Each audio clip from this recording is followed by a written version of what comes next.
Hello दोस्तों, नमस्कार। सोमवार के व्रत कथा सुनते हैं। सोमवार के व्रत कथा को लेकर मान्यता है कि इस व्रत को करने से भगवान शिव अपनी भक्तों को मुरादें जल्दी पूरी करते हैं। सोमवार के दिन भगवान शिव को समर्पित है, इसीलिए इस दिन भगवान शिव की पूजा और व्रत करने का महत्व है।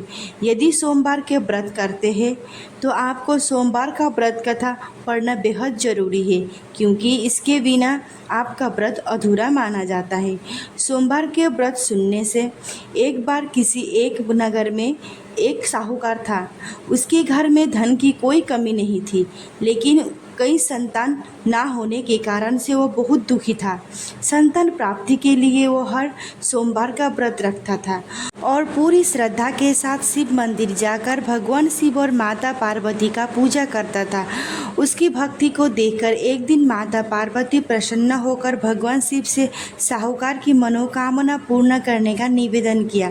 पार्वती जी के आग्रह पर भगवान शिव ने कहा कि हे पार्वती, इस संसार में हर प्राणी को उसकी कर्मों का फल मिलता है, लेकिन पार्वती जी ने साहूकार की भक्ति देखकर उसकी मनोकामना पूर्ण करने की इच्छा व्यक्त की।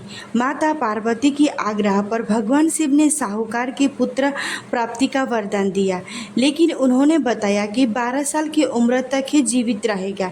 माता पार्वती और भगवान शिव की बातचीत साहूकार सुन रहा था, इसीलिए उसको ना तो इस बात की खुशी हुई और ना ही दुखी। वह पहले के भांति शिवजी का पूजा करने लगा। कुछ समय बाद साहूकार की पत्नी ने एक पुत्र का जन्म दिया। जब वह पुत्र 11 वर्ष का हुआ तो उसने पढ़ने के लिए काशी भेज दिया। साहूकार ने पुत्र के मामा को बहुत सारे धन देते हुए कहा कि तुम इस बालक को काशी विद्या प्राप्ति के लिए ले जाओ। तुम लोग रास्ते में यज्ञ करते हुए और ब्राह्मणों को भोजन दक्षिणा देते हुए काशी निकल गए। इस दौरान रास्ते में एक नगर पड़ा, जहाँ नगर की राजा ने कन्या का विवाह था, लेकिन इस राजकुमार से उनका विवाह होने वाला था। वह एक आँख से काना था। राजकुमार के पिता को अपने पुत्र के काना होने की बात छुपाने के लिए सोचा, क्यों न साहूकार के पुत्र को दूल्हा बनाकर राजकुमारी से विवाह कर दूं। विवाह के बाद इसे धन देकर विदा कर दूंगा और राजकुमारी को अपने नगर ले जाऊंगा। लड़के को दूल्हा के वस्त्र पहनाकर राजकुमारी से विवाह कर दिया गया। साहूकार के पुत्र ईमानदार था, उसे यह बात सही नहीं लगी, इसीलिए उसने अवसर पाकर राजकुमारी के दुपट्टा पर लिखा, तुम्हारे विवाह मेरे साथ हुआ है, लेकिन जिस राजकुमार के साथ तुम्हें भेजा जाएगा वह एक आँख से काना है। मैं तो काशी पढ़ने के लिए जा रहा हूँ। जब राजकुमारी ने चुन्नी पर लिखा बात को पढ़ी तो उसने अपने माता पिता को यह बात बताई। फिर राजा ने अपनी पुत्री का विदा नहीं किया, फिर बारात वापस चली गई।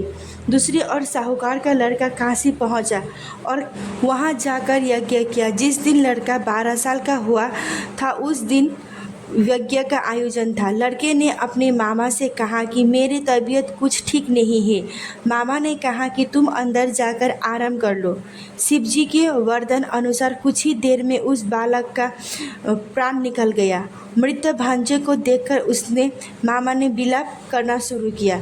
संयोगवश उसी समय शिवजी और माता पार्वती उधर से जा रहे थे। पार्वती माता ने भोलेनाथ से कहा कि स्वामी, मुझे इसके रोने के स्वर सहन नहीं हो रही है, आप इस व्यक्ति के कष्ट को अवसर दूर करें। शिवजी ने कहा कि ये उसी साहूकार का पुत्र है जिसे मैं 12 वर्ष का आयु का वरदान दिया था।